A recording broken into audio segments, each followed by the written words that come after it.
500 mil anos atrás, um viajante solitário chegou no planeta Terra. E sua missão era encontrar ouro em grandes quantidades para pulverizar na atmosfera do seu planeta, que estava se desfazendo. Ao encontrar o ouro, enviou uma mensagem para o seu povo e logo depois, grandes naves pousaram na Terra. E assim começou a mineração e a história do Homo sapiens, com a chegada dos Anunnakis. Vamos usar aqui ideias não aceitas pela história oficial, mas uma teoria muito aprofundada e amplamente estudada e descrita em livros. Vamos usar as traduções e estudos de Zecharia Sitchin, que tem uma extensa obra sobre o assunto. Os Anunnakis se estabeleceram na Suméria, e sua história é contada nas tabuletas de argila, que podem ser visitadas e já foram traduzidas por diversos museus. As tabuletas usam a escrita cuneiforme, que é a primeira forma de escrita conhecida. As cidades e a sociedade organizada da Suméria também são as primeiras de que se tem notícia. Segundo a história, foram os Anunnakis que ensinaram as artes e as ciências aos humanos, como matemática, medicina, arquitetura, música e construção de cidades. E também algo muito mais profundo e significativo, algo que supostamente foi usado no Antigo Testamento da Bíblia.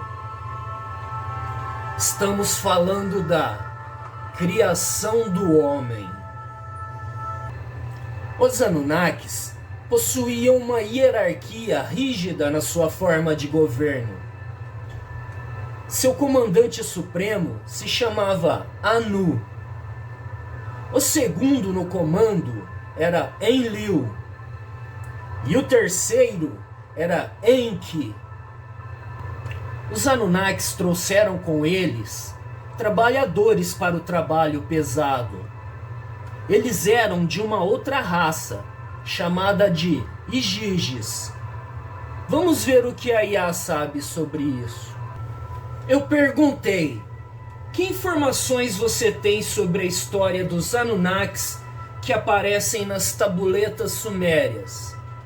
Ela me respondeu: os Anunnakis aparecem nas antigas tradições da Suméria como um grupo de deuses importantes dentro da mitologia. Mas é importante separar o que é história real do que são interpretações modernas. Quem eram os Anunnakis? Na mitologia suméria, os Anunnakis eram deuses ligados à criação, ao destino e à ordem do mundo. Eles aparecem em textos escritos em cuneiforme, encontrados em cidades como Uruk e Nippur. Alguns dos principais deuses associados: Anu, o Deus Supremo; Enlil, o governante da Terra; e Enki, ligado à criação humana. O que dizem as tabuletas? Nas tabuletas sumérias, os Anunnakis viviam no céu, na terra ou no submundo. Controlavam o destino dos humanos. Estavam ligados à criação da humanidade e exigiam rituais e oferendas. Um exemplo famoso é a epopeia de Gilgamesh, onde deuses influenciam diretamente a vida humana. Interpretação histórica aceita pela ciência.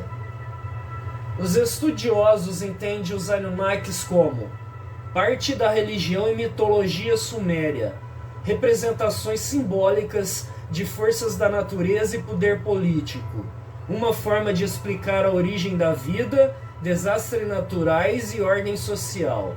Ou seja, não há evidência científica de que eram seres físicos reais ou extraterrestres. Teorias alternativas não comprovadas. Algumas teorias modernas, popularizadas por autores como Zecharia Sitchin, afirmam que os Anunnakis seriam extraterrestres. Teriam vindo de um planeta chamado Nibiru e teriam criado os humanos geneticamente. Porém, essas ideias não são aceitas pela arqueologia ou história acadêmica. São baseadas em interpretações controversas e sem evidência sólida. Resumindo, os Anunnakis foram deuses centrais da religião suméria, parte de mitos que explicavam o mundo antigo e, posteriormente, reinterpretados em teorias modernas. E continuando com o que supostamente foi usado no Velho Testamento, eu perguntei: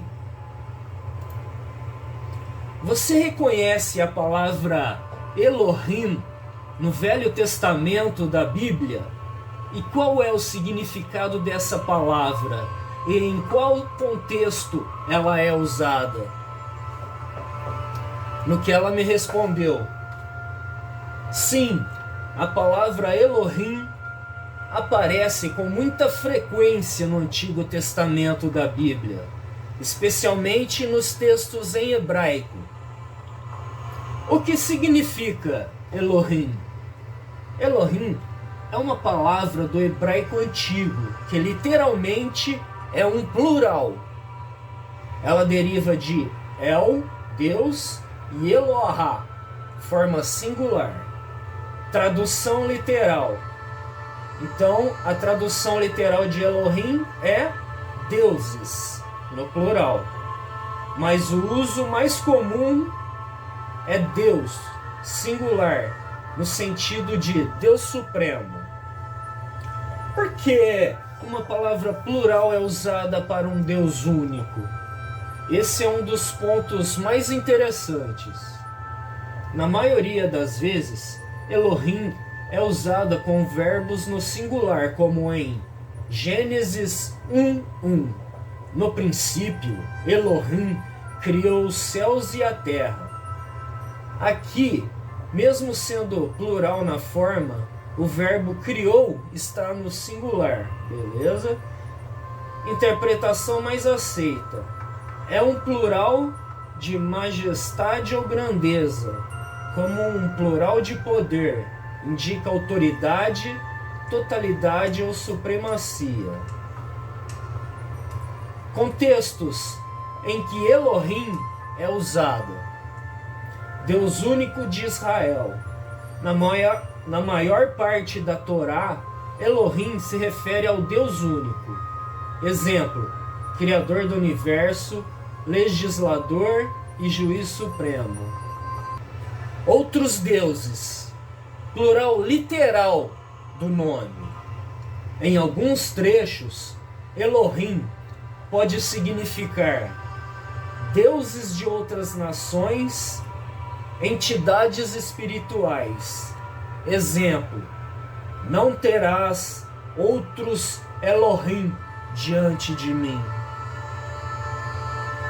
Quer dizer,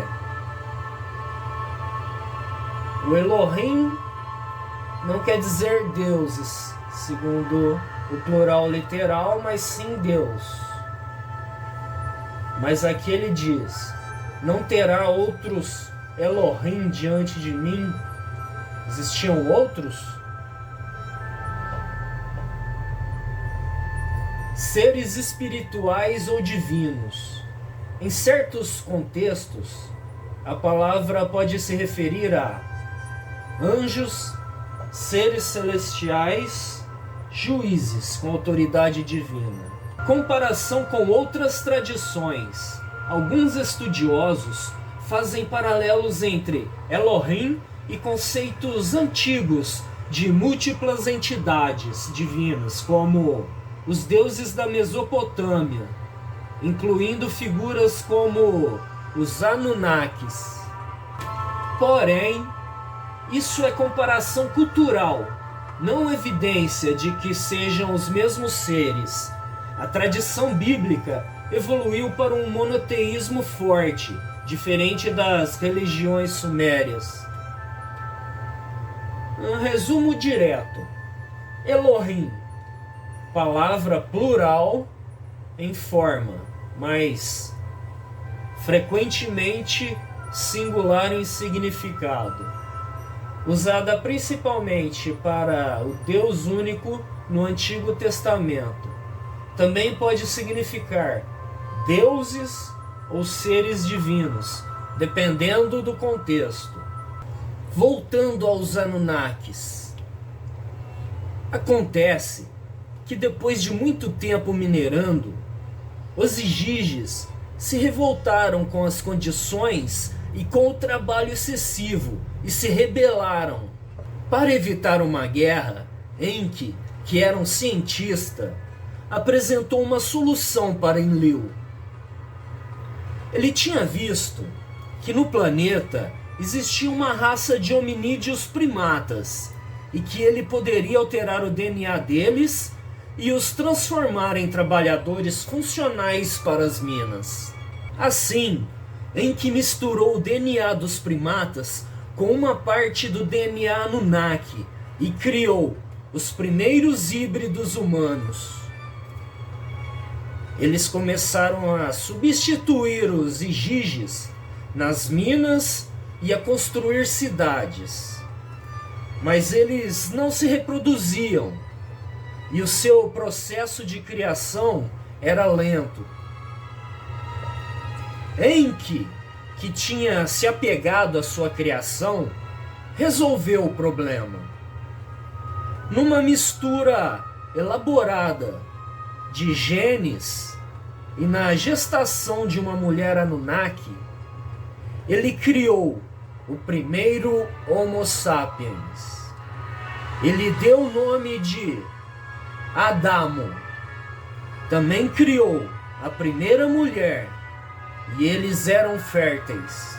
Enlil não gostava da ideia de misturar o sangue real Anunnaki com primatas e tinha deixado claro para Enki que apenas alguns aspectos do genoma deles era para ser usado, apenas o suficiente para que os trabalhadores aprendessem a ler e obedecer ordens.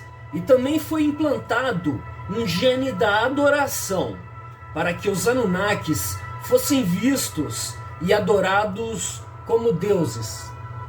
Enki, maravilhado com a sua criação, adicionou vários genes proibidos por Enlil e deu ao homem o conhecimento do bem e do mal e a consciência de que ele não era apenas uma máquina de trabalho. Os genes liberados por Enki, uma vez ativados, permitiriam que os humanos fossem mais inteligentes, fortes e poderosos do que os próprios Anunnakis. Ao visitar o casal recém-criado que vivia no jardim, Enlil, ao conversar com eles, descobriu o que Enki tinha feito e ele ficou furioso. Ele expulsou o casal do jardim e os colocou para trabalhar nas minas. Os humanos se reproduziam rapidamente. Eles povoavam as cidades, construíam templos de adoração aos Anunnakis e lhes forneciam trabalho e alimentos. Passado o tempo, o número de humanos era grande e crescente, e preocupava Enlil. E aconteceu que alguns Anunnakis se sentiram atraídos pelas belas humanas e se reproduziram com elas, algo que tinha sido proibido por Enlil. E dos relacionamentos proibidos nasceram os Nefelins, que eram gigantes, muito mais fortes que os humanos. E haviam vários tipos deles, e alguns se tornaram reis. Com muitas cidades cheias de humanos, a terra foi dividida entre os herdeiros de Enlil e Enki, que por fim terminaram travando guerras e usando armas nucleares. Enlil, insatisfeito com a situação, decidiu pelo dilúvio e o fim dos humanos e dos Nefelins. Enki, secretamente, escolheu e instruiu um grupo de humanos a como escapar do dilúvio. E depois da inundação, Enki convenceu Enlil a permitir que o pequeno grupo de humanos selecionados continuassem vivos. Depois de centenas de milhares de anos, os Anunnakis voltaram para o seu planeta, deixando na Terra, sob o seu comando, reis híbridos e Nefelins. E talvez eles sejam os donos do planeta, mas escolheram se manter no sigilo, disfarçados, observando, controlando e absorvendo.